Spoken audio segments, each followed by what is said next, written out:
Good morning. हम लोग asbestos के बारे में पढ़ रहे थे, उस दिन स्टार्ट किया था हम लोगों ने, कुछ चीज़ पढ़ भी ली थी।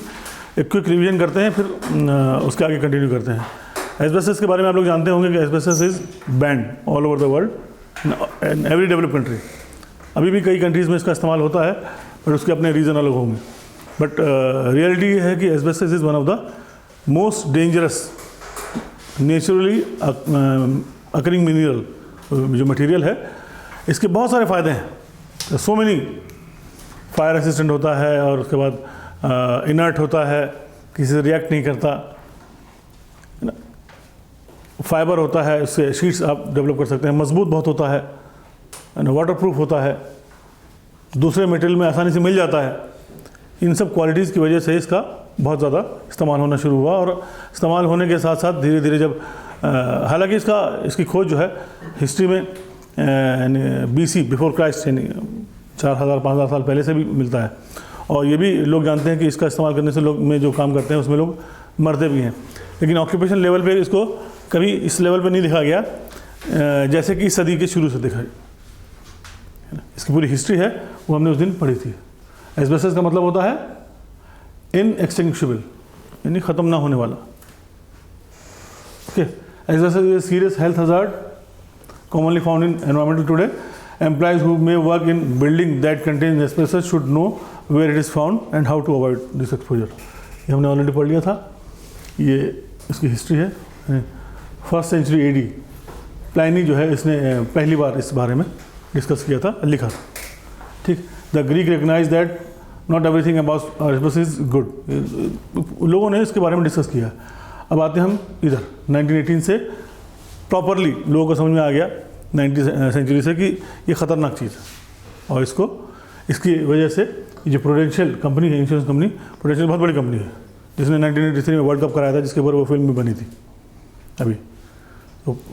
तो वो जो कंपनी है इंश्योरेंस कंपनी, इसने मना कर दिया कि जो एस्बेस्टस में काम करेगा हम उसको इंश्योरेंस नहीं देंगे। तो इससे अंदाज़ा होता है कि कितनी ज़्यादा लोग क्लेम कर रहे थे या कितनी डेथ्स हो रही थी, इसको ये स्टेप लेना पड़ा। उसके बाद दुनिया भर की और भी चीज़ें डेवलप होती गई, फिर लॉज और रेगुलेशंस डेवलप होने शुरू हुए। ये सब हम ऑलरेडी पढ़ चुके हैं कि 1960 से लेकर, है ना, 1969 में एस्बेस्टस रेगुलेशन बना है पहली बार इन 1969। पूरे इसके लिए पूरी जो है गाइडलाइंस बननी शुरू हो गई। उसके बाद 1985 में एस्बेस्टस प्रोहिबिशन रेगुलेशन बनना शुरू हुआ, यानी एस्बेस्टस को प्रोहिबिट किया जाए, बंद किया जाए, इस्तेमाल ना किया जाए, प्रोड्यूस ना किया जाए, है ना, जो कि 1992 में अमेंड किया और रिवाइज किया गया। They prohibit import, supply and use of amphibole, यानी ये एस्बेस्टस जो है 5-6 तरीके के होते हैं ना। उसमें ये इसकी वन ऑफ देम इज़ एम्फीबोली, यानी इसको प्रिंसिपली ब्लू एंड ब्राउन, यानी कलर देखने में इनका ब्लू है, वाइट है, ब्राउन है, अलग अलग कलर से भी पहचानते हैं लोग कि ब्लू एस्बेस्टस है, ब्राउन एस्बेस्टस है। और इसके अलावा एम्फीबोली है, या इस तरह के दूसरे और भी नाम हैं उनके, टेक्निकल नेम। ठीक, तो उसको बोला कि इसको बंद, products containing them and the spraying of asbestos and installation of asbestos installation blue and brown asbestos are about 5% of the total in use. इस तरह से control of asbestos in work regulation आया, बहुत सारे फिर लॉज आते चले गए, और अल्टीमेटली इसी वजह से ILO ने भी इस पर पूरा कन्वेंशन किया एक बार, एस्बेस्टस कन्वेंशन। अगर आप जाएंगे उसमें तो बहुत सारी डिटेल में चीज़ें लिखी हुई हैं। ये सर्पेंटाइन ग्रुप है, क्रिसोटाइल है, एमोसाइट है, ये सब बहुत नॉर्मली मिलने वाले मिनरल्स हैं। ये एस्बेस्टस हैं जो आमतौर पर इस्तेमाल होते हैं। ठीक, खास क्रिसोटाइल, एमोसाइट और क्रोसिडोलाइट, ये 3 बहुत कॉमन इस्तेमाल वाली चीज़ें हैं। ये तो कम मिलते हैं, और इन्हीं में से ये तीनों ख़तरनाक भी होते हैं। ठीक, okay, because asbestos fibres are so small, once release into the air they may stay suspended there for hours or even days. क्योंकि इतना हल्का होता है कि वो हवा में घूमता रहता है, उड़ता भी रहता है। ठीक, भारी है कि शाम हुई तो नीचे दब गया, बैठ गया, ऐसा नहीं। ओके, ये हमने उस दिन पढ़ लिया था ना। 1.3 million workers are expose in the US, जिसका डाटा है asbestos removal and building renovation and demolition have greater exposure. जो लोग उस काम में लगे होते हैं, खासकर जो पुरानी बिल्डिंग्स हैं उसके मेंटेनेंस में काम कर रहे हैं या रिमूवल में काम कर रहे हैं, आपको पता लग गया तो जो उसमें डायरेक्टली और इनडायरेक्टली इन्वॉल्व हैं उन सब के लिए ये खतरनाक है। Exposure in general industry, manufacturer of asbestos products, automotive brakes and clutch repair, इसके अंदर जो चिकनाहट और ताकि बहुत ज़्यादा ब्रेक वगैरह लगाते हैं तो बहुत गर्मी पैदा होती है, क्योंकि ये फायर प्रूफ भी है और हीट प्रूफ भी है, इसलिए वहाँ पे इसका इस्तेमाल किया जाता है ताकि घर्षण से गर्मी पैदा ना हो।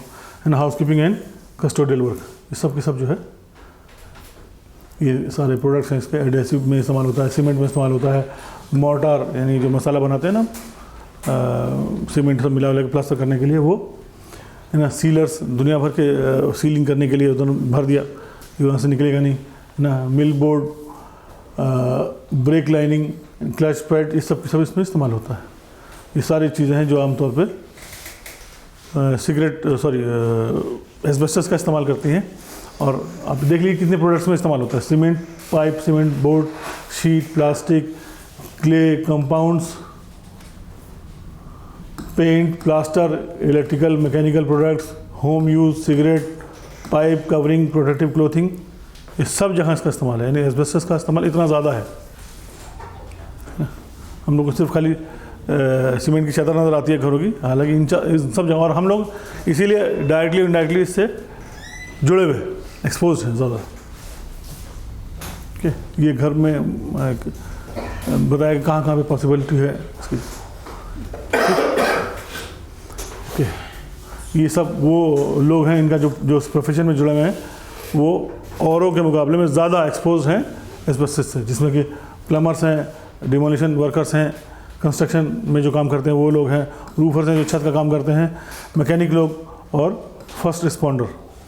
यानी अगर कुछ हो गया एक्सपोज तो इमरजेंसी रिस्पॉन्डर्स जो पहले वहाँ पहुँचते हैं, क्योंकि वो ऑलरेडी सस्पेंड है या उसका इंसिडेंट हुआ है, तो आप लोग ये लोग फर्स्ट रिस्पॉन्डर्स ये लोग भी उससे एक्सपोज ज़्यादा हो जाते हैं। ये हमने मेरे ख्याल से सब पढ़ लिया था। ठीक, अब एस्बेस्टस से जुड़ी हुई बीमारियों के बारे में थोड़ा डिस्कस करेंगे इश्यूज़ को।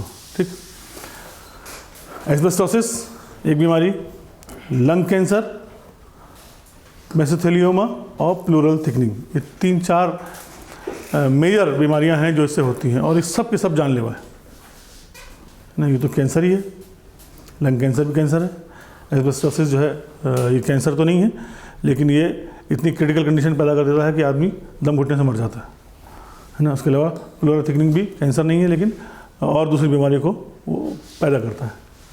देखते हैं इसको, इसमें क्या लिखा हुआ है। Asbestos is widely used natural mineral that, although now widely banned, is still evident in many workplaces. Typically used in an insulation and fire-resistant material, it is also a common friction lining on machinery, brake, clutch, etc. It is hazardous by inhalation. Asbestos is associated with the development of asbestosis, lung cancer, and mesothelioma. Okay. Asbestos से जुड़ी बीमारियों का symptoms क्या है, कैसे आपको अंदाज़ा हो, जो उस फील्ड में काम कर रहे हैं, आपको अंदाज़ा इस चीज़ से होता कि shortness of breath is the primary symptom, सांस लेने में तकलीफ।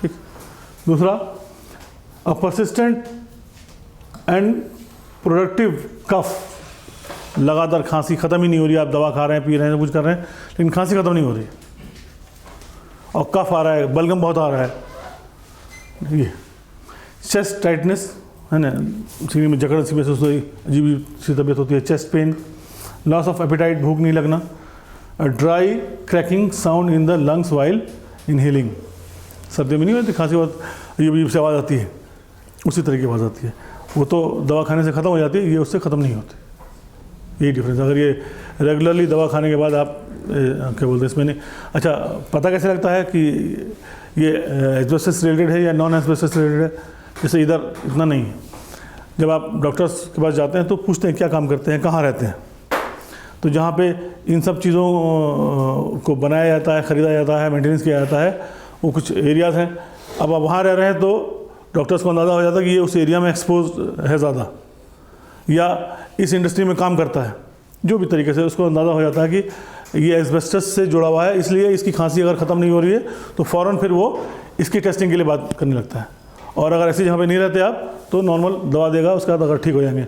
फिर भी अगर परसिस्टेंट है तो इन्वेस्टिगेशन हम वही पढ़ेंगे किस किस तरह के CT स्कैन वगैरह सब होते हैं इसमें, स्पेशलाइज इसे लंग की वजह से।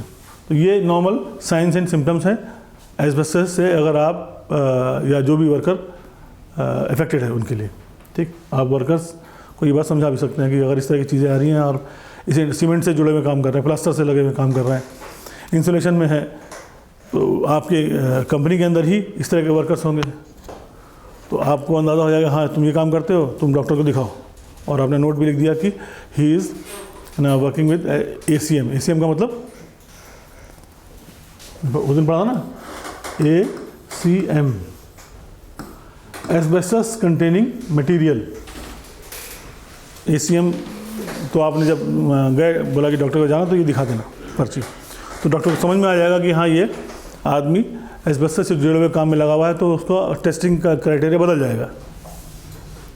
ठीक, सिगरेट स्मोकिंग एंड एस्बेस्टस, ये पॉइंट उन सब लोगों को समझाइए जो लोग इस तरह के cigarette smokers and asbestos together will increase your chance of getting lung cancer. जो लोग स्मोकर्स हैं उनके लिए। कोई पीता है सिगरेट यहाँ पे कि नहीं? कोई नहीं पीता? दोस्त लोग पीते हैं?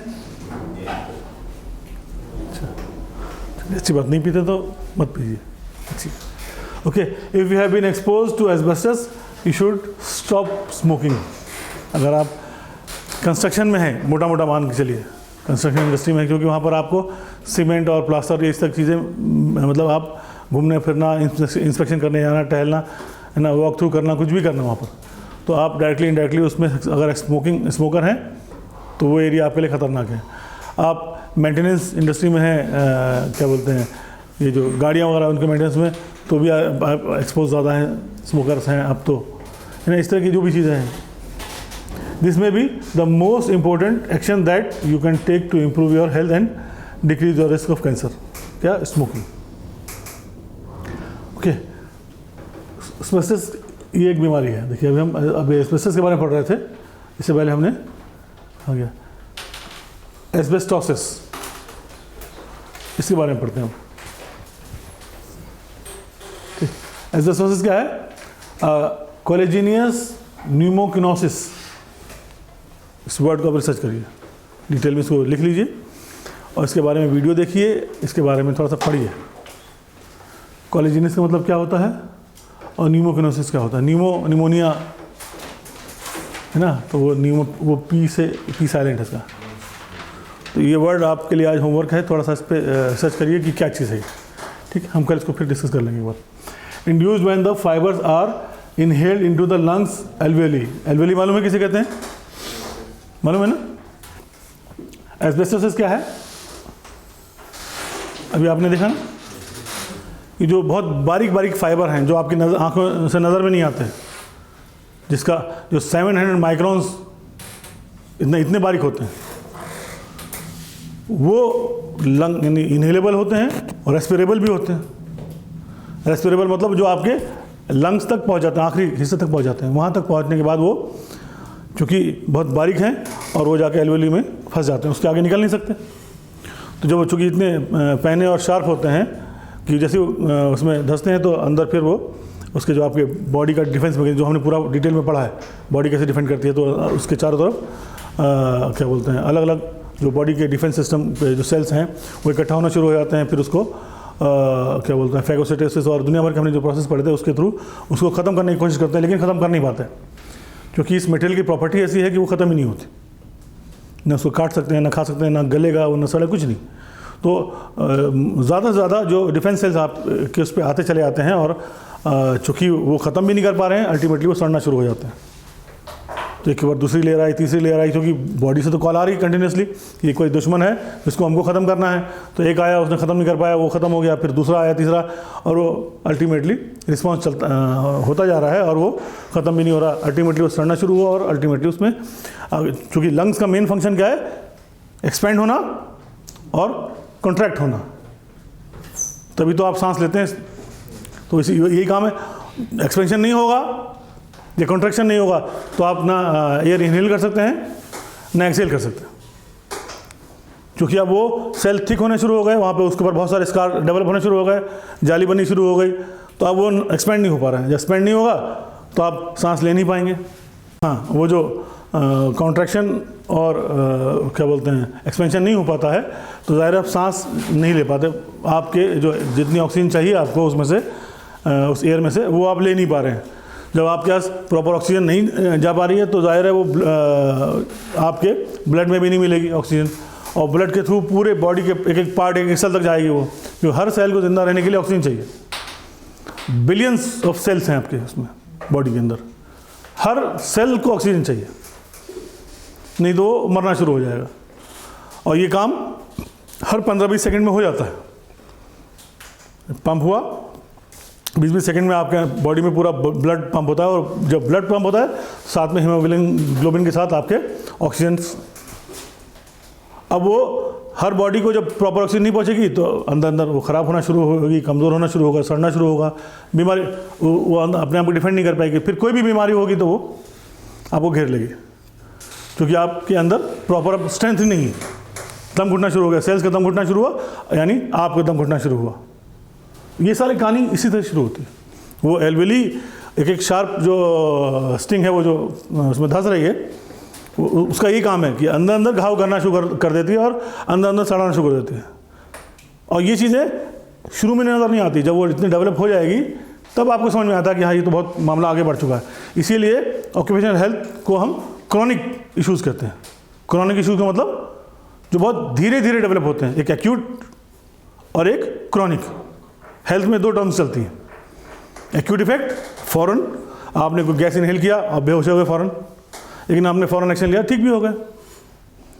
लेकिन क्रॉनिक धीरे धीरे डेवलप हो रही है, और जब धीरे धीरे डेवलप हो रही है तो एक टाइम आएगा, यानी शुरू में आपको नज़र ही नहीं आएगा।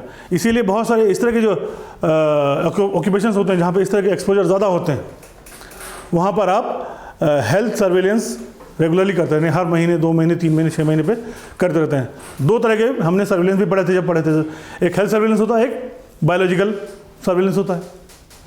हेल्थ सर्वेलेंस में इसमें आप बहुत सारी चीज़ें नहीं चेक करते रहते हैं टाइम मतलब एक्सपोजर से आपको अंदाज़ा हो जाता है कि सांस ले रहा है नहीं ले रहा है। एक होता है मेडिकल सर्वेलेंस, जो चीज़ें आपको ऊपर से वैसे भी नज़र नहीं आती। इसमें आप क्या कहते हैं, ब्लड सैंपल लेते हैं।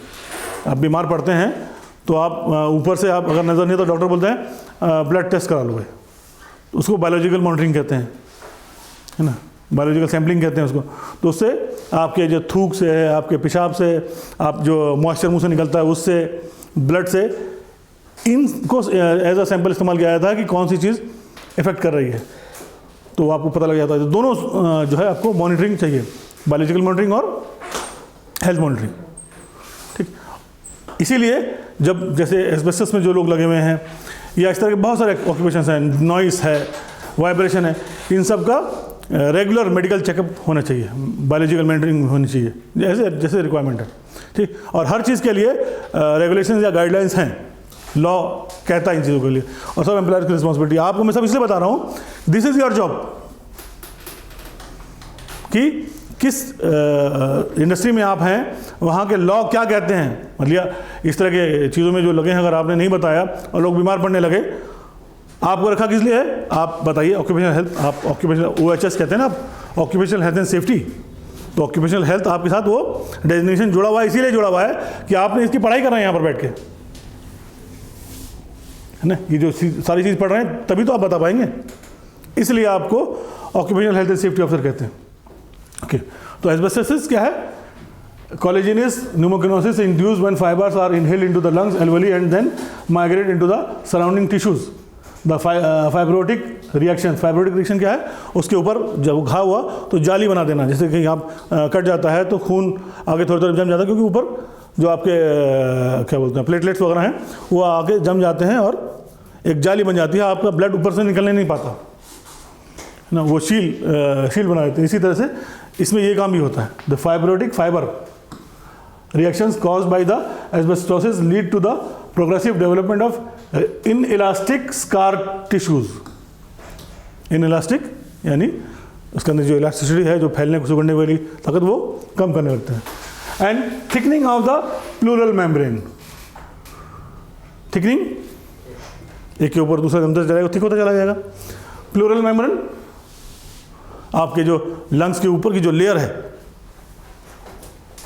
ना, एक बॉडी पार्ट जो नॉनवेज जो है वो लोग जानते होंगे, जब आप चिकन वगैरह लेके आते हैं तो एक पतली जाली सी रहती है ना, निकालते हैं उसको। हर ऑर्गन को इस तरह से अलग अलग सेपरेट किया है, तो बॉडी के अंदर ही सब, वरना एक दूसरे में मिक्स हो जाएंगे। तो हर ऑर्गन को उसकी जो प्लूरल मेम्ब्रेन है वो सेपरेट करती है, वो थिक होना शुरू हो जाती है, वो आपके चेस्ट को एक्सपेंड नहीं होने देती। या अगर आप जब ज़ोर से सांस लेंगे तो वो उसमें से वो फटना शुरू हो जाएगी, उससे चीख निकलना शुरू हो जाती है, इसीलिए आदमी ठीक से सांस नहीं ले पाता। The main symptoms of asbestosis are breathlessness, coughing, pain between the shoulder blades, दोनों यहाँ के बीच में एकदम दर्द होना शुरू हो जाएगा, है ना। बिहाइंड द स्टेनम, यानी ब्रेस्ट बोन जो है ना, किसके पीछे की अंदर जो वहाँ पे लंग्स हैं उसमें। In the later stages of the disease lung functions is markedly reduced, lung का मतलब फैलना सिकुड़ना, वो बहुत ज़्यादा कम हो जाएगा, ठीक। With complementary heart strain dead may insure, और इसकी वजह से हार्ट अटैक आएगा और आदमी खत्म हो जाएगा। ये कैंसर नहीं है एस्बेस्टोसिस। देखिए यहाँ पे कहीं कैंसर का मामला नहीं आया। कैंसर किसे कहते हैं? अननेचुरल ग्रोथ ऑफ सेल, जो अनवांटेड कहीं से निकलना शुरू हो जाएगा, वहाँ पे कुछ रिएक्शन, डीएनए में कुछ चेंजेस हो गए तो उसकी वजह से वो ग्रोथ ऑफ सेल किसी भी बॉडी पार्ट में, जैसे लोग पान मसाला खाते हैं तो यहाँ पर वो इफेक्ट करता है, तो वहाँ पर निकलना शुरू हो जाता है, वो फैलना शुरू हो जाएगा, वो कैंसर है। कार्सिनोजेन जो हमने पढ़ा था जब हम केमिकल पढ़ रहे थे, तो ठीक 8 कैटेगरीज थी ना, अलग हमने ये पढ़े थे उसमें से। ओके, तो ये एस्बेस्टोसिस है, ठीक। Asbestosis is serious chronic non cancerous respiratory disease, ठीक। Inhaled asbestos fibre aggravate lung tissues which cause them to scar, scar का मतलब उसके ऊपर जाली जम जाना और खिंचाव पैदा हो जाना, एकदम सड़ जाना, सूख जाना। Scar tissues is not able to transfer oxygen, therefore as carrying increases lung function decreases. जैसे जैसे चीज़ बढ़ती जाएगी, सांस लेने की आपकी जो कैपेबिलिटी कम होती चली जाएगी। Symptoms of asbestosis is shortness of breath and dry crackling sound in the lungs while inhaling. In its advanced stage, the disease may cause cardiac failure because it is so difficult to breathe. ये क्या है? Asbestosis. 2 तरह की बीमारियाँ होती हैं, एक occupational, एक नॉन ऑक्यूपेशनल। ऑक्यूपेशनल बीमारियाँ उनको कहते हैं जो काम करने की वजह से होती, काम करने की जगह पे होती हैं। जैसे एस्बेस्टस, ये आमतौर पे उन्हीं लोग को होता है जो उस फील्ड में या जिनका ये ऑक्यूपेशन है। नॉन ऑक्यूपेशन जो घरों में बहुत सारी बीमारियां होती हैं, उनका ऑक्यूपेशन से जुड़ा नहीं होता। हर कंट्री के अंदर, इवन इंडिया में आप देखेंगे, गूगल में करेंगे कि ऑक्यूपेशनल डिजीज़ की लिस्ट, यानी कौन कौन सी बीमारियां हैं जो डिक्लेयर्ड ऑक्यूपेशनल डिजीज़ है। अब जैसे कैंसर है, कैंसर बीच की चीज़, कोई आदमी सिगरेट पीता है, उसकी आदत ख़राब है, उसकी वजह से भी कैंसर हो सकता है, और ऐसी इंडस्ट्री में काम करता है तो उसको भी कैंसर हो सकता है। तो अब ये क्या है, ये डिपेंड करता है आपके ऑक्यूपेशन। आप जब हिस्ट्री आप देखें क्या काम करते हैं, काम करते हैं, तो फिर बताएगा हाँ ये ऑक्यूपेशनल कैंसर है या नॉन ऑक्यूपेशनल। लेकिन अगर मेसेथेलियोमा हुआ है, एस्बेस्टस के बाद हमने एक बीमारी और पढ़ी थी मेसेथेलियोमा, ये ऑक्यूपेशनल डिजीज़ है। तो आपको ये मालूम होना चाहिए कि ऑक्यूपेशनल डिजीज़ कौन सी होती है, नॉन ऑक्यूपेशनल। आप गूगल करके एक लिस्ट आपके पास होनी चाहिए कि आपके ऑर्गेनाइजेशन में जहाँ काम करते हैं, जैसे सिटिकोसिस डिजीज़ है जो बर्ड फार्मिंग में होती है, हमने पढ़ा था ना, किसने इसके बारे में डिस्कस किया था? आपने, है ना। इस तरह से बहुत सारे हमने उस दिन बीमारियों के बारे में पढ़ा था ना, अलग अलग इश्यूज़ के ऊपर, occupational and non occupational both. हालांकि हम सबको बता चुके थे, अभी बाद में दोबारा उसको करेंगे। There is no effective treatment for asbestosis, ये भी समझ लीजिए आप लोग। ये सिम्टम्स पे ही अगर रेगुलर आप चेकअप करते जा रहे हैं, आपको कुछ नज़र आ गया तो फ़ौरन उस प्रोफेशन से हटा दीजिए, ऑक्यूपेशन से, कंट्रोल हो जाएगा, लेकिन इसका कोई ट्रीटमेंट नहीं कि हाँ अभी एडवांस स्टेज पहुंच गया या जब आपने डिटेक्ट किया तो उसका कोई इलाज हो। The disease is usually disabling and can cause death. Simple, asbestosis का मतलब ये है। Risk of asbestos is minimal for those who do not work with asbestos. The disease is rarely caused by neighbourhood और family exposure. ये भी ऐसा नहीं कि उनको कैंसर हो गया तो आप बगल में आप बैठिए खांसेंगे तो आपको कैंसर हो जाएगा, ऐसा नहीं। मतलब ये इस तरह से नहीं फैलता। Typical latency period is approximately 15 to 30 year. Latency period का मतलब जिसमें वो पैदा और डेवलप होता है, कोई चीज़ शुरुआत हो रही है और फिर डेवलप हो रही है जब आपको नज़र आई, तो वो जो डेवलपमेंट स्टेज है आमतौर पर 15 से लेकर 30 साल तक लग जाते हैं। ठीक, अभी जो स्टोरी हम देख रहे थे वीडियो में वो ये दिखा रही थी ना लेडी कि मेरे पिताजी इलेक्ट्रिशियन थे, ये सब काम करते थे और रिटायरमेंट के बाद उनको कुछ दिन के बाद फिर उनको खांसी यानी तबीयत ख़राब होनी शुरू हुई, सांस लेने में तकलीफ हुई और फिर वो डेथ हो गई। तो ये इस तरह की चीज़। ओके, स्मोकिंग एंड एस्बेस्टस, इसको पढ़ लीजिए, बहुत अच्छा है। स्मोकिंग से कैसे मामला बढ़ता है? Smoking temporary paralyse the ciliated sales of the trachea and bronchi. ये सिलिएटेड सेल्स क्या हैं? अभी हमने एक वीडियो देखा था जिसमें वो एक पूरा खेत की तरह से सब चीज़ें बाहर कर दे रहा था ना, सिलेटरी एस्केलेटर कहते हैं उसको। सिलेटरी मतलब बाल जो आपके ट्रैकिया में इसमें लंग्स में होते हैं, तो जो कुछ भी अनवांटेड चीज़ उसमें जाती हैं तो उसको चिपका लेता है वो ग्लू और उसका धीरे धीरे करके वो बाहर, जैसे बाहर आता है आप करते हैं थूक देते हैं। तो ये आप इस तरह से, ये एक डिफेंस सिस्टम है जो थूक आप अंदर करते हैं।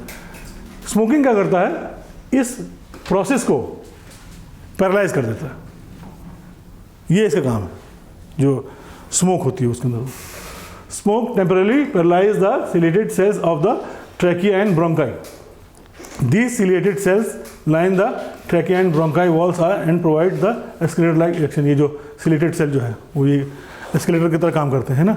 This is a mechanism designed to remove particles from the lungs and deposit them into the digestive system where they are passed। उसके बाद वो निकल जाते हैं। As the smokers paralyze these cells, more particles can deposit into the deeper portions of the lung, increasing the risk of asbestosis। Smokers के साथ ये मसला होता है। ठीक, क्योंकि वो जो स्मोक करते हैं वो उसी को ब्लॉक कर देते हैं, उसको पैरालाइज कर देते हैं। पैरालाइज मतलब मालूम है ना, वो इस तरह काम नहीं करता फिर वो। ओके, लंग कैंसर अभी हम पढ़ रहे थे। एस्बेस्टोसिस एक बीमारी, हमने कितनी बीमारियाँ पढ़ी थी उसमें? 3 पढ़ी थी ना, 4। पहली कौन सी थी? Asbestosis, lung cancer, mesothelioma, lung cancer. Lung cancer causes the largest number of death related to asbestos exposure। Lung cancer क्या होता है? The incidence of lung cancer in the people who are directly involved in the mining, milling, manufacturing and use of asbestos and its products। जो भी इससे, चाहे उसके खदान में लगे हों, चाहे उसके प्रोसेसिंग में लगे हों, प्रोडक्ट बनाने में लगे हों, मेंटेनेंस में लगे हों, किसी भी काम में लगे हों, उन सब के साथ ये जुड़ा हुआ है ना। और सबसे बड़ी बीमारी लंग कैंसर एस्बेस्टस से यही होती है। The most common symptoms of lung cancer are coughing and change in the breathing. Other symptoms include shortness of breath, persistent chest pain, है ना, हॉर्सनेस एंड एनीमिया। एनीमिया में क्या होता है? सुना होगा ना, एनीमिया तो बहुत कॉमन नाम है।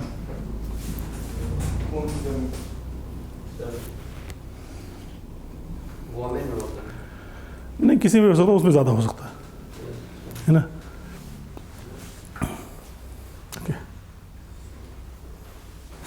Lung cancer, people who have been exposed to the asbestos and are exposed to some other carcinogen। carcinogen क्या होती है? मैंने बताया थोड़ी देर पहले ना।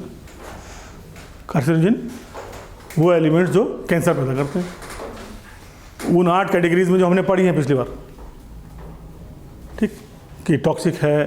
टॉक्सिक किसे कहते हैं? नहीं, अच्छा ठीक, जहरीला। एक्यूट टॉक्सिक किसे कहते हैं? टॉक्सिक का मतलब जो बहुत ही कम मात्रा में जानलेवा हो। मैंने उसमें बताया, इसको याद रखिए क्योंकि ये बहुत सारी चीज़ें कंफ्यूजिंग है। टॉक्सिक उन चीज़ों को कहते हैं जो बहुत ही लिमिटेड, बहुत ही कम मात्रा में भी जानलेवा हो, उसे हम टॉक्सिक कहते हैं। उसके लिए साइन कौन सा इस्तेमाल करते हैं हम लोग? नहीं यार, पहचानते हैं ना सर? टॉक्सिक के लिए इस्तेमाल करते हैं skull and crossbone. Okay, one study found that asbestos workers who smoke are 90 times more likely to develop lung cancer. ये जान लीजिए। तो जो स्मोकर्स हैं और एस्बेस्टस के आसपास काम करते हैं, उससे जुड़े हुए काम जो हमने पहले बताए थे बहुत सारे, वो 90% ज़्यादा चांसेस हैं कि उनको कैंसर हो जाए। ठीक, एक स्टडी ये भी है कि जो स्मोकर्स हैं, मान लिया हमने लेटेंसी पीरियड कितना दिया था उसमें, 15 से 30 साल इसमें डेवलप होता है ना। जो स्मोकर्स होता है उसमें 2-3 साल में डेवलप हो जाता है, 10 टाइम्स फास्टर ये स्मोकर्स।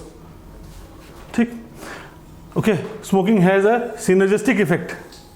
ये क्या होता है सिनर्जिस्टिक इफेक्ट? स्मोकिंग 1 और 1 11 है ना भाई, 1 प्लस नहीं करिए, 1 11 करते, या 2 क्या बोलते हैं 10, 5 × 5 कितना होता है? हाँ, मतलब इसी तरह की कहानी है, यानी उसके लिए उसका रेशो बहुत तेज़ होता है डेवलपमेंट का। ठीक है, वो समझ में आ गई बात। हाँ, तो इसलिए ज़ाहिर 6 और 6 66। ठीक, मतलब कहने का मतलब यह है कि सिनर्जिस्टिक इफेक्ट मतलब बहुत तेज़ी से डेवलप होना, कई गुना तेज़ होना।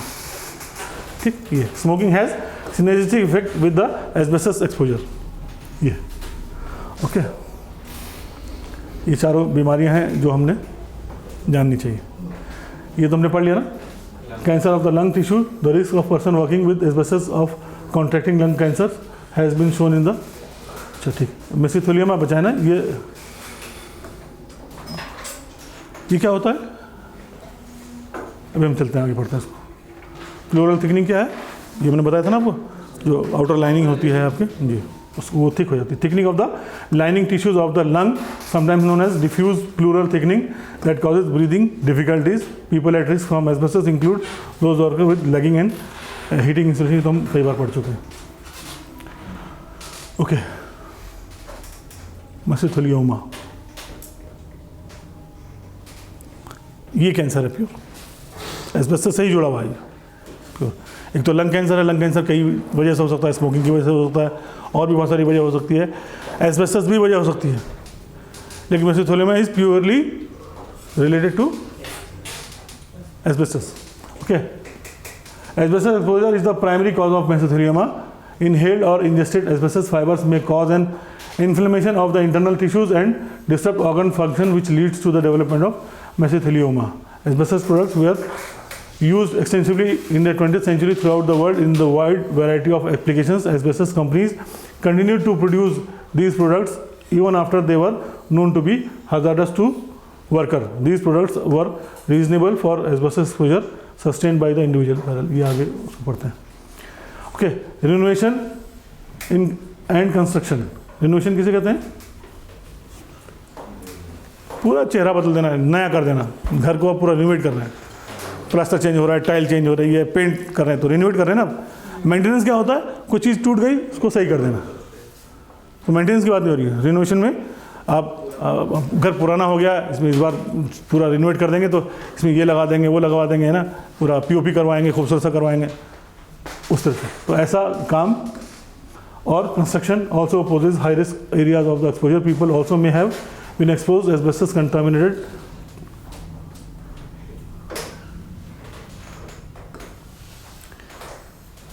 ये क्या है? टाल। कुछ दिन पहले, 2-4 साल पहले आपने शायद सुना भी होगा कि ये जो बेबी पाउडर आता है ना जॉनसन एंड जॉनसन का, सुना था कि नहीं सुना था? इसके अंदर एस्बेस्टस पाया जाता है बच्चों को खूबसूरत स्मूथिंग देने के लिए। ठीक, बाद में उस पर बहुत सारा इशू हुआ, फिर बाद में उसको ख़त्म करके नहीं ऐसा नहीं, कुछ नहीं है। लेकिन टाल्क पाउडर जितने भी आते हैं, गर्मी आ रही है ना, आप देखिए सब में लिखा हुआ है, ये वर्ड देखिएगा आप,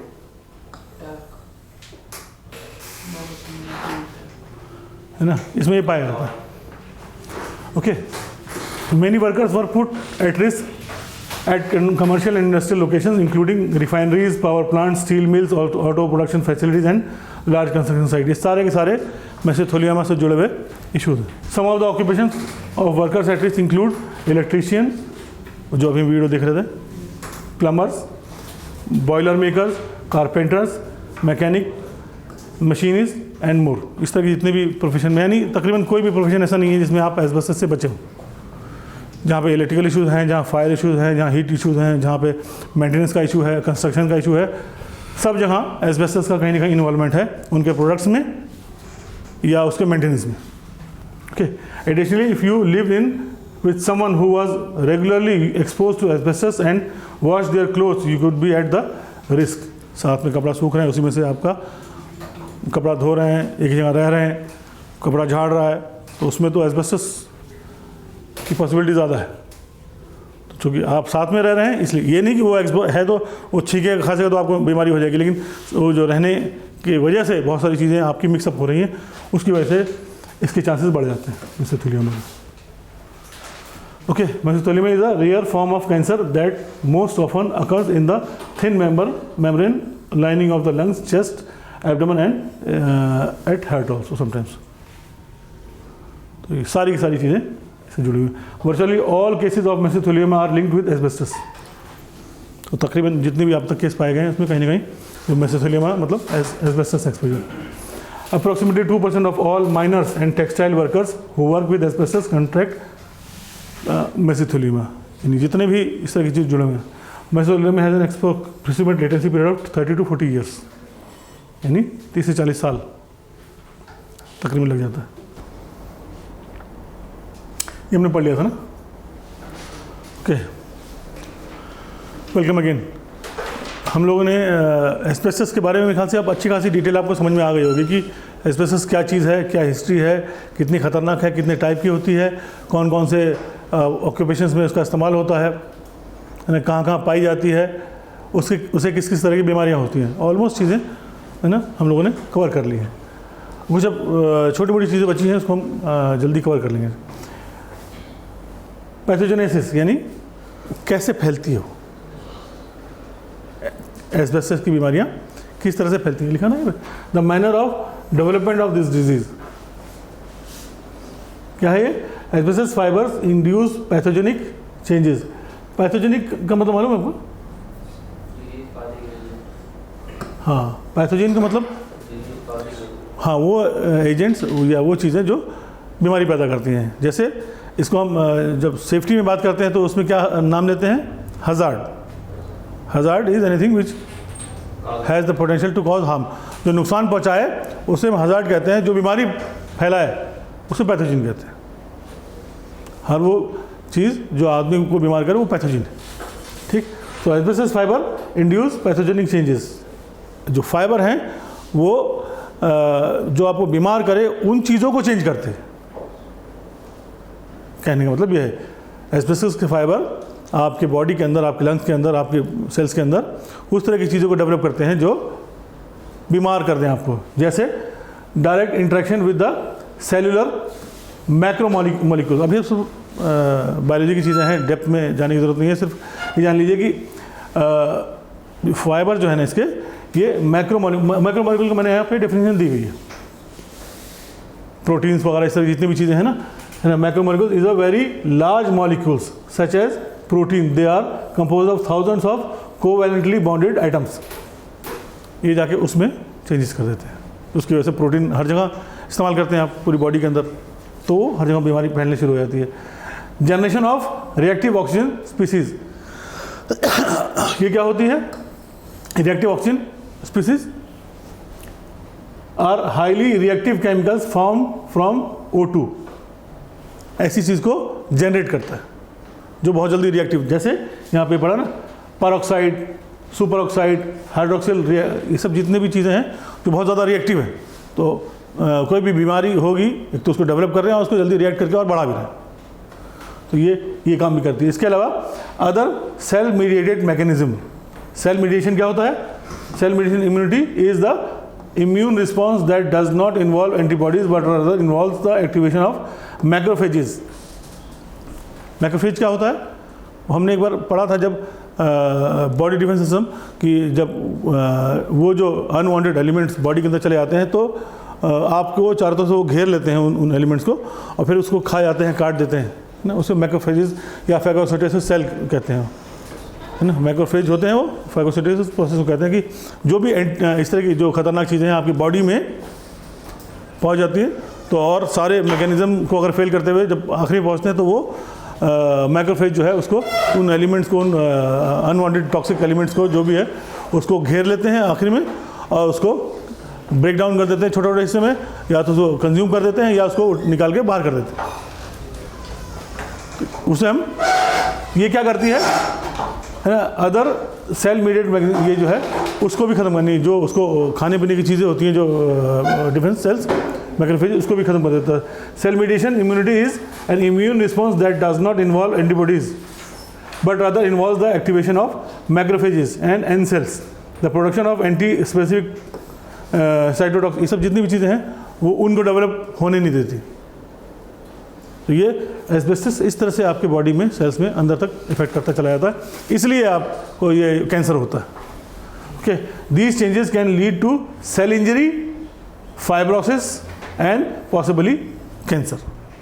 ये पूरा पैथोजेनिक इसके ये है, किस तरह से वो डेवलप करता है। ठीक, एस्बेस्टस इज जीनोटॉक्सिक एंड कार्सिनोजिन। कार्सिनोजिन आपको मालूम है, और जेनेटिक्स में भी आपके ऑफस्प्रिंग्स में या फर्दर जो जनरेशन उसको ख़त्म करता है ना। टॉक्सिक टू क्या बोलते हैं, हमने जो पढ़ा था ना 8 कैटेगरीज, उसमें टॉक्सिक उसके लिए जो आपके फ्यूचर के लिए यानी कहते हैं आपको रिप्रोडक्शन के लिए वो जो सेल्स होते हैं रिस्पॉन्स उनके अंदर चेंजेस करता है, उसको ख़त्म कर देता है जेनेटिक, या उसको यानी या तो ख़त्म कर देता है, मार देता है जीनोटॉक्सिक सेल्स को, जेनेटिक्स जीन्स को, या फिर उसको अनकंडीशनल ग्रोथ पैदा करना शुरू कर देता है, जिसको हम कैंसर कहते हैं। ये हमारा उसका एस्बेस्टस का ही काम करने का तरीका है। ओके, कहाँ पे डिजीज़ होती हैं?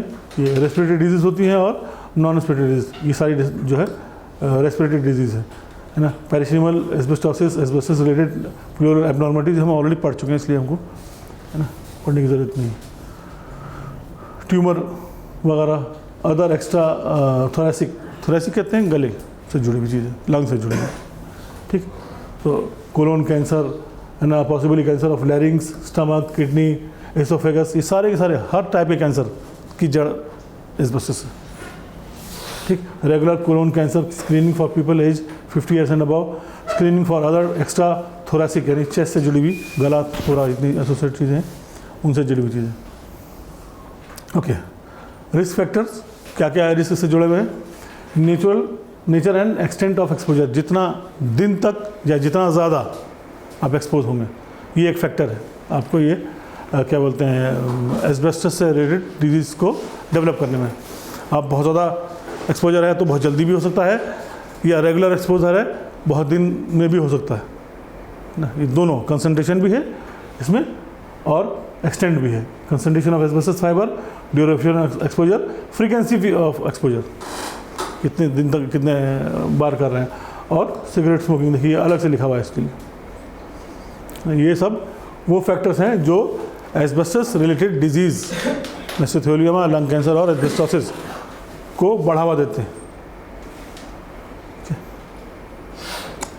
देन डायग्नोसिस मतलब इलाज, ये मतलब होता है ना उसका इलाज क्या है। एक तो होता है, चूँकि हम जो पढ़ रहे हैं ना, हम लोग को मैनेजमेंट पढ़ना है, डिटेल में इसलिए पढ़ रहे हैं कि इसकी डेप्थ आपको मालूम है कहाँ कहाँ कैसे कैसे हो सकता है, कभी ज़रूरत पड़ेगी तो आप समझा सकें। लेकिन हमको बेसिकली मैनेज करना है कि वो एक्सपोजर हो ही ना, या अगर ऐसे इंडस्ट्री में काम कर रहे हैं तो उससे जो कंट्रोल मेजर्स हैं, जैसे कि आपका उसको क्या बोलते हैं, उसको LEV, local exhaust ventilation, engine control, automation जहाँ पे आदमी का इन्वॉल्वमेंट ही ना हो, है ना, इसको कहते हैं आप कहते हैं एलिमिनेशन, ये सारे तरीके हैं। और नहीं तो लास्ट में क्या है, PPE, this is the last result. ठीक, डायग्नोसिस क्या है? Medical evaluation of the all patients should include assessment of clinical presentation, उसको पूरा समझाना कि क्या क्या है, क्या काम करते थे, कैसे काम करते थे, कहाँ एक्सपोज हुए, कब तक इतने साल से काम कर रहे हो, कितना एक्सपोजर है, दिन भर में कितनी बार इस तरह काम में इन्वॉल्व रहते हो, ये सब चीज़ें है ना। एक्सपोजर हिस्ट्री, मेडिकल हिस्ट्री, उसकी खुद की मेडिकल हिस्ट्री, कितनी पुरानी कितनी तरह की बीमारियाँ हुई, इससे पहले कब बीमार पड़े, कौन सी बीमारी थी, क्या लंग से जुड़ी बीमारी थी, सिगरेट स्मोकिंग की वजह से बीमारी थी कुछ, वो फिजिकल एग्जामिनेशन, आपका पूरा एग्जामिनेशन करना। And then chest radiograph and pulmonary function test. Pulmonary मतलब कार्डियो पल्मोनरी हमने पढ़ा, CPR कर रहे थे, तो जो आपके जो ब्लड वेसल्स हैं पूरी सप्लाई उससे जुड़ी हुई। उसके बाद CT स्कैन और ये जितनी भी लेबोरेटरी टेस्टिंग है, लंग बायोप्सी वगैरह, ये सारी के सारे इसके तरीके हैं जिससे आप इसको कंट्रोल कर सकते हैं या सुधार सकते हैं। Okay, patient history, exposure history और मेडिकल हिस्ट्री, दोनों चीज़ चाहिए आपको जानने के लिए। या इंडिविजुअल जो लोग आप इस प्रोफेशन में काम करते हैं, ऑक्यूपेशन में, हेल्थ एंड सेफ्टी या जो भी इनका जो डिपार्टमेंट है रिलेटेड कंपनी का, उनको इस दोनों तरह की हिस्ट्री को मेंटेन करना या रेगुलरली इसके बारे में स्कैनिंग करते रहना। आज इसने ज्वाइन किया है, 2 महीने 3 महीने, या आपने एक शेड्यूल बना लिया हर 6 महीने पे, या यूजुअली अभी यंग है तो कम फ्रीक्वेंसी कम है, हर 6 महीने में कर रहे हैं। जब ये 40 ईयर्स के या 30 ईयर्स का हो जाएगा या 10 साल तक लगातार काम करता रहेगा, फिर हम उसको हर महीने करेंगे। ये फ्रीक्वेंसी आपको डिसाइड करनी है, वो सब का बेसिस यही है। एक्सपोजर हिस्ट्री किस तरह का है, कितना एक्सपोजर है। ओके, वर्क हिस्ट्री है, source, intensity, duration, frequency, time lapse, work place dust measurement और description of exposure scenario, use of PPE है ना, पैरा ऑक्यूपेशनल एक्सपोजर्स, काम करने के अलावा बाकी जो एक्सपोजर्स हैं उसके, सोशल लाइफ किस तरह की है, स्मोकिंग है, हैबिट्स किस तरह की हैं, ये सब भी ठीक। सोर्सेज ऑफ एनवायरमेंटल एक्सपोजर, जहाँ पे रहता हूँ वहाँ पर धुआं है किसी इलाके में, यहाँ या रोड के किनारे कहीं रहते घर है, उसकी वजह से भी एक्सपोजर ज़्यादा। मतलब जब रोड के किनारे तो बहुत अच्छा लगता है घर लेना, लेकिन चूँकि कंटिन्यूसली अगर जो इस तरह की ऑक्यूपेशन में जुड़ा हुआ है जो आदमी, वो वहाँ तो एक्सपोज हो ही रहा है। रोड की डस्ट और रोड के जो स्मोक है वगैरह जितनी गाड़ियों से निकलते हैं, उसका भी आप इनहेलेशन कर रहे हैं इनडायरेक्टली, तो आपका एक्सपोजर कंटिन्यूसली हो रहा है इसमें। ठीक, ये हिस्ट्री जानना उसके इलाज के लिए। और medical history, history of smoking, history of other conditions जो आपके चेस्ट या लंग से जुड़े हुए बीमारियों से जुड़ी हुई। ओके, तो ये सब डायग्नोसिस के तरीके हैं। डिजीज़ मैनेजमेंट, आप कैसे आप करेंगे इसको, डिजीज़ को मैनेज करें। Peripheral asbestos and asbestos related pleural abnormalities, अगर ये क्या बोलते हैं, अगर आप उस वर्क प्लेस में काम कर रहे हैं या आपके वर्क प्लेस में इस तरह की चीज़ें हो रही हैं, तो इस तरह के जो डिजीज़ की संभावना बढ़ जाती है ना। ठीक, लंग कैंसर एंड मेसेंथेलियोमा। ठीक, ट्रीटमेंट क्या है, स्टॉपिंग एडिशनल एक्सपोजर। अगर आपको जैसी मेडिकल हिस्ट्री या आप जब आपने उसको भेजा टेस्ट कराने के लिए, टेस्ट कितने तरह के तो हमने बताए थे, 2 तरह के ना, एक बायोलॉजिकल मॉनिटरिंग और एक हेल्थ मॉनिटरिंग। ठीक, दोनों ही आपको रेगुलर करते रहना है। ठीक, इसमें ये treatment strategy, stopping additional exposure, अगर आपको लग रहा है कि हाँ अब इसमें कुछ एक्सपोजर नज़र आ रहा है, आपको उसको काम से हटा देना। Okay, careful monitoring of the facilities, early diagnosis, यानी जिस जहाँ पे काम कर रहे हैं लोग उसमें जो अभी आपने कंट्रोल मेजर लगा रखे हैं, हो सकता है आपने पहले एक मशीन लगाई हो एग्जॉस्ट वेंटिलेशन कि यहाँ पे जितनी डस्ट हो रही है पूरा मेजरमेंट करने के बाद कि इतना डस्ट क्रिएट हो रही है, इसको ये बाहर निकाल देगी। लेकिन बाद में आपने उस प्रोडक्शन की फैसिलिटी बढ़ा दिया, क्वांटिटी बढ़ा दिया, अब उसको उसके हिसाब से आपको वेंटिलेशन सिस्टम भी डेवलप करना चाहिए और बढ़ाना भी चाहिए, वो आपने नहीं किया। तो जो कैपेसिटी के लिए आपने बना रखा था वो अब फेल होता जा रहा है। अब जो भी लोग हैं जो कुछ तो निकाल रहा है। अच्छा, इसके अलावा आपने इसको कहते हैं हम LEV, क्या कहते हैं, LEV, local exhaust ventilation chimney, है ना। इसके अंदर एक हुड होता है, एक डक्ट होती है, एक फ़िल्टर होता है ना। ये सब चीज़ें, ये सब पढ़ेंगे, इंजीनियरिंग कंट्रोल्स में सब आते हैं। तो आपने लगा रखा है लेकिन मेंटेनेंस नहीं कर रहे रेगुलर न होने की वजह से, या बेंड, LEV में ख़ास बात ये भी है कि इसमें बेंड कम से कम होना चाहिए, क्योंकि जो जितना ज़्यादा बेंड होगा वही जगह पे आप वो डिपॉजिट होना शुरू हो जाएगा, तो फिर इसकी जो कैपेसिटी है वो कम होती चली जाएगी, है ना। ये भी स्मोकिंग सेसेशन, स्मोक रोक देना, regular influenza and pneumococcal vaccination, जिस तरह की जो न्यूमोनिया से जुड़े हुए या अस्थमा से जुड़े हुए इस तरह की जो डिजीज़ होती हैं उससे जो जुड़े हुए दवाइयाँ या वैक्सीनेशन करना, है ना। पल्मोनरी रिहेबिलिटेशन एज नीडेड, अगर आपको ये एक्सपोजर हो गया है तो आपको उन जगहों पर उसको छुट्टी दे देना, फ्रेश एरिया में कहीं घूमने जाइए, साफ़ हवा में कुछ दिन एक्सपोज हो जाए, अच्छी डाइट लीजिए, खासकर वो जो लंग्स को मजबूत करती हैं, है ना, इस तरह की चीज़ें करना। डिसेबिलिटी असेसमेंट, इसके अलावा उसकी वजह से कितना आप काम करने में आप नाकाम होते जा रहे हैं, यानी पहले आप दिन भर में 10 प्रोडक्ट बनाते थे, अब 8 बना रहे हैं, 7 बना रहे हैं, जो भी, इन सब को चेक करते रहना, है ना। Aggressive treatment of respiratory infections, और जितने भी आपके लंग से जुड़े हुए जितने भी इन्फेक्शनरी डिजीज़ हो सकती हैं, इन सब का एक मास स्केल में अच्छे लेवल पे अच्छा इलाज करना। अर्ली डायग्नोसिस, सर्जरी, है ना, कीमोथेरेपी और कीमोथेरेपी, सब चीज़ें। लेकिन ये सारी की सारी चीज़ें जो है ना, ये इसके डिजीज़ का मैकेनिज्म, ये सब मैनेजमेंट है नॉर्मली उन जगहों पर जहाँ पर जो बड़े ऑर्गेनाइजेशंस होती हैं। मान लिया एस्बेस्टस की फैक्ट्री ही है ना, या उसकी सर्विसिंग है, या उसका ट्रांसपोर्टेशन है, ये क्या, ये सब वो चीज़ें हैं जहाँ पर इनका एक्सपोजर बहुत ज़्यादा है।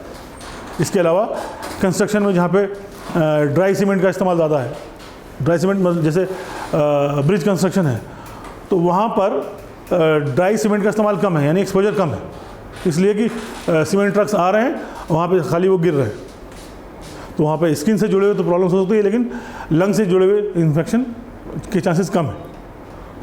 लेकिन जहाँ पर वो कंक्रीट बैचिंग प्लांट बना हुआ है, जहाँ पर वो कंक्रीट और सब मिक्स हो रही है, वहाँ पर हर आदमी एक्सपोजर उसका ज़्यादा है, तो ये भी डिसाइडिंग फैक्टर है ना, किस तरह से आप इसको मैनेज करते हैं। जो वहाँ पे है उनको बहुत ज़्यादा आपको ध्यान देना, यहाँ पर तो चूँकि वो ड्राई उसमें है ही नहीं, तो वो उड़ेगा नहीं, तो लंग्स में इफेक्ट कम पड़ेगा। Okay, how to avoid asbestos exposure, क्या है? In order to avoid being exposed to the asbestos, you must be aware of the location it is likely to be found. जैसे मैंने बताया आपकी, यहाँ पे कम है, वहाँ पे ज़्यादा है, या जहाँ पे जो भी आपको स्टोरेज एरिया है, या ट्रांसपोर्टेशन है, मैनुअल हैंडलिंग है, या बहुत ड्राई एरिया जहाँ पर थोड़ा सा भी घिसेगा तो वो एक्सपोज हो जाएगा, उड़ेगा, ऐसी लोकेशंस को पहले पहचानना रिस्क असेसमेंट का, exposure risk assessment, asbestos risk assessment का एक ये आइडेंटिफिकेशन का पॉइंट है। If you do not know whether something is asbestos और not and it fits the suspect material categories, assume that it is there until it is verified. यानी अगर आपको लगता है कि यहाँ पे हो सकता है या नहीं हो सकता, तो आपको मान के चलना कि यहाँ पे होगा, जब तक कि आप वेरीफाई नहीं कर लें ना। यानी होता है बेनिफिट ऑफ डाउट, तो बेनिफिट ऑफ डाउट में आप हमेशा नेगेटिव की तरफ जाएंगे, या सर पॉजिटिव की तरफ जाएंगे कि यहाँ पे होगा पॉसिबिलिटी, है ना। जब आप कंफर्म है कि हाँ नहीं है, टेस्टिंग हो गई है, या जो उसका एक्सपर्ट आ गए उन्होंने चेक कर लिया कि नहीं एस्बेस्टस नहीं है, कुछ और है, फाइबर दिखने वाला है लेकिन ये एस्बेस्टस नहीं है, तो फिर कंफर्म करना आपको ही मानना है। Remember that you can not tell if floor और ceiling tiles contain asbestos just by looking, है ना। Department of health and human, ये क्या है, तो कुछ गड़बड़ हो गया, ये नहीं मान के चलिए, यानी आप अंदाज़ा करके देख के आप पहचान नहीं सकते, because you are not an expert. आपको अगर 4-5 इस तरह की चीज़ें रख दी जाए तो आप पहचान पाएंगे कि हाँ ये एस्बेस्टस है, नहीं। कौन पहचान पाएगा? उसका डॉक्टर, यानी उसका से जो लगे हुए जो लोग एक्सपर्ट्स जो इसी में काम करते हैं। ओके, वो कहाँ मिलेगी? नॉर्मली हर कंट्री में इस तरह के डिपार्टमेंट या एजेंसीज हैं, गवर्नमेंट एजेंसीज, उनके ऑथराइज एजेंट्स भी हैं जिनको ये अथॉरिटी है कि वो टेस्टिंग करें, उसको रिमूव करें, उसको इंस्टॉल करें या मेंटेन करें, वही कर सकते हैं। वो पूरा प्रोसीजर है। मसलन इस कमरे से आपको रिमूव करना है, आपको पता लगा कि यहाँ पे आपको मेंटेनेंस का काम करना है और इसमें जगह जगह एस्बेस्टस है, आपको अगर सस्पेक्ट है तो आप फ़ौरन उनको इन्फॉर्म करिए, वो आएंगे और वो कंफर्म करेंगे हाँ यहाँ इस लोकेशन पे एस्बेस्टस है, डू नॉट टच। फिर अब आपको, चूँकि वो बिज़नेस है उनका, वो लेकिन उनके अंदर वो एक्सपर्टीज़ है, इस तरह के लोग हैं, लाइसेंस है उनके पास, तो जो भी आपको सस्ता पड़ रहा है, आपको अपने उसको बुला लिया, उसने चेक कर लिया, उसके बाद फिर वो आपको वहाँ से हटा देगा। अब एक दिन जो भी जितना भी मामला होगा, फिर उस एरिया को पूरा वो सील कर देंगे और उसको लो प्रेशर एरिया बना देंगे। यानी इस तरह से जैसे वैक्यूम होता है ना, लो प्रेशर एरिया डेवलप कर दिया, तो अब जो कुछ भी डस्ट होगी उड़ेगी तो वो उसी तरफ जाएगी और वो उसको एक जगह इकट्ठा, उसके अंदर पूरा समझ लिया एक तरह से वैक्यूम क्लीनर टाइप का, तो वो जो भी उड़ेगा लो प्रेशर एरिया में वो वहीं पे चला जाएगा अपने आप ही, उसमें जाएगा, वहाँ पे फिल्टर होकर इकट्ठा होना शुरू हो जाएगा। और उसके अलावा खुद फुल पीपी में यानी कम्प्लीटली इंक्लोज्ड आएंगे, फिर वो उसको रिमूव करेंगे, उसमें जो भी डस्ट होगी वो पहले तो खींचने की कोशिश करेंगे, इसके अलावा उस एरिया को वेट भी कर देंगे जैसे रिक्वायरमेंट है, ताकि वो जो भी हो वो चिपक जाए, वो उड़े नहीं। और उसके बाद पूरा उसको मतलब प्लास्टिक पूरा बिछा दिया, उसमें कुछ जूट टाइप का बिछा दिया, उसमें पूरा उसको गीला कर दिया, एक काम तो ये किया। उसके बाद जब खुद पीपी में आ गए, प्लस वो जो लो प्रेशर एरिया उन्होंने वैक्यूम टाइप का बना रखा है वो अलग है कि अगर उड़ेगा तो वहाँ से निकल के जाए, और अगर गिर जाएगा तो वो चिपक जाएगा। तो किसी भी तरह से वो लोग उसको एक्सपोज नहीं होने देते, और ख़ुद भी एक्सपोज नहीं होते, फुल पीपी में रहते हैं एकदम ग्लव्स के साथ पूरा अंदर, जैसे आजकल वो कोरोना में नहीं देखते थे आप पूरा पहना हुआ उसी टाइप का। उसके बाद फिर वो रिमूव करते हैं, पूरा काम करते हैं, फिर एरिया को पूरा साफ भी करते हैं, इंश्योर करते हैं कि अब यहाँ पे कुछ नहीं है, सर्टिफिकेट दे देंगे कि हाँ it is okay now you can do what ever, आप उसको दोबारा बनवाइए, किसी और चीज़ से बनवाइए, है ना। तो ये तरीका है एस्बेस्टस, ये डिपार्टमेंट का ही काम है, और ये तकरीबन हर कंट्री में है इस तरह के, इंडिया में भी है। Okay, authorize asbestos contractor that can take samples from the material in order to determine whether or not they have contained asbestos. If you would like to have material analyzed and or tested for asbestos, contact these specialized contractors. Never try to take sample of yourself, है ना, unless you have been trained to do so. Simple है तो। Okay, ये काम। How to avoid asbestos exposure? Never drill, hammer, cut, saw, break, damage, move or disturb. जहाँ पर भी आपको लगता है कि यहाँ पर ये पॉसिबिलिटी है, वहाँ पर आपको ड्रिलिंग नहीं करनी है, उड़ेगा वो, हैमरिंग नहीं करनी है, डस्ट उससे निकल के आएगी, कट नहीं करना है आरी से या किसी चीज़ से, ब्रेक नहीं करना, तोड़ना नहीं है, डैमेज नहीं करना है, उसको वहाँ से हटाना नहीं है, और उसको डिस्टर्ब नहीं करना है। Any asbestos containing material, ACM, ये वर्ड आप लोग लीजिए क्योंकि अक्सर काम आता है ये, है ना। कभी कभी इंटरव्यू पूछ भी लेता कि कुछ ACM के बारे में बताइए, अब वो आप ACM अगर नहीं समझ रहे उस वक्त, ये एस्बेस्टस के बारे में बात कर रहा है तो फिर आप गुल। Okay, any asbestos containing material और suspected material, this could render the material friable. How to avoid asbestos exposure? For example, before drilling into any floor tiles to perform maintenance work, it will be necessary to ensure they do not contain asbestos. If they do contain asbestos, special work practices will need to be taken to prevent rendering the ACM freeable during the work. यानी वो उड़े तो उसको control कर लिया जाए। Housekeeping and asbestos, ये भी एक बड़ा इशू है।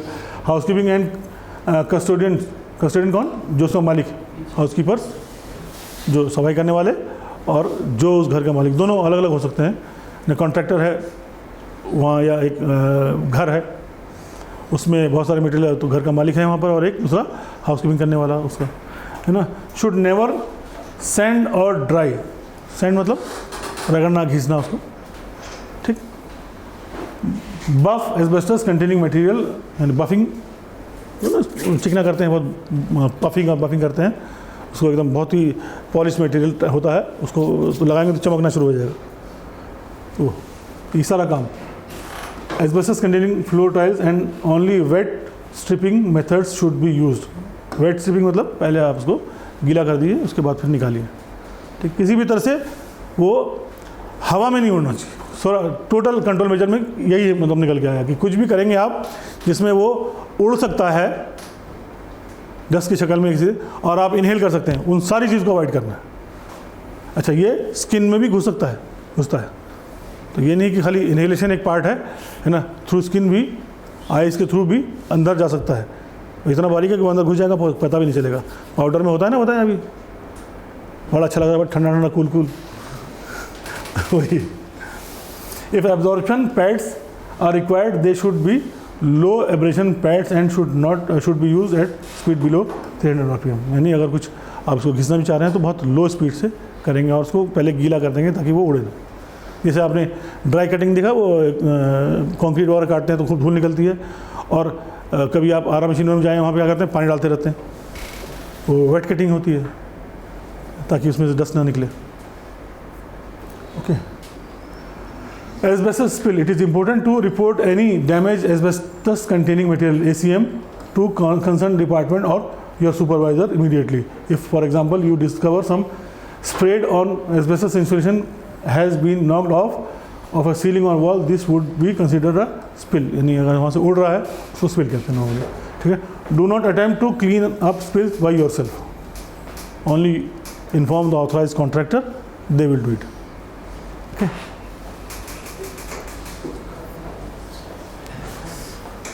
ये कार्बन मोनोऑक्साइड हम बाद में पढ़ेंगे, ये भी बड़ा टॉपिक है। ओके, अभी कोई कुछ पूछना है? कुछ मेरे ख्याल से एस्बेस्टस को बहुत डिटेल में आपने समझ लिया है ना, वीडियोस के थ्रू भी, और मतलब साइंस, उसकी बायोलॉजी, उसकी हेल्थ इश्यूज, उसके सब कुछ। कोई क्वेश्चन है? नहीं? Okay, thank you.